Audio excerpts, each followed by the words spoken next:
निज की रक्षा के लिए वही राम जब श्याम बनकर के आते हैं तो कौरव और पांडवों के युद्ध के बीच में एक संधि होती है। क्या संधि? भगवान कृष्ण से कहा कि आप युद्ध में किस तरफ रहेंगे? तो भगवान कन्हैया ने कहा कि आप दोनों में से कोई भी हमें मांग लो, हमारा प्रण है, हम युद्ध में रहेंगे तो, पर पूरे युद्ध में कहीं पर भी हम अस्त्र शस्त्र नहीं उठाएंगे। बोलो सीताराम। कहा बात तो अच्छी है। फिर अब दुर्योधन ने सोचा कि जब इन्हें कुछ उठाना ही नहीं है, अब क्या दिक्कत है, इनकी सेना को ले लो, इनको क्यों ले? जब इन्हें अस्त्र शस्त्र नहीं उठाना तो ये क्या कर लेंगे, खाक। तो पूरी सेना भगवान की दुर्योधन ने ले ली और भगवान को दे दिया पांडवों की तरफ, जाओ अब इन्हें अस्त्र शस्त्र कुछ उठाना नहीं है तो अब डरने की जरूरत नहीं। युद्ध हुआ और युद्ध के समय भगवान भूल गए।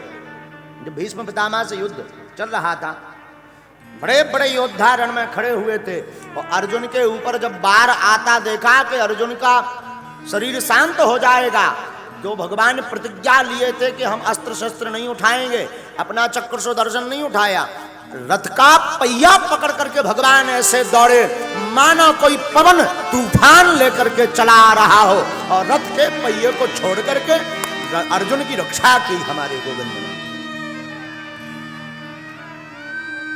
उस वक्त पृथ्वी कांप गई। तो किसी ने पूछा कि पृथ्वी क्यों कांपी?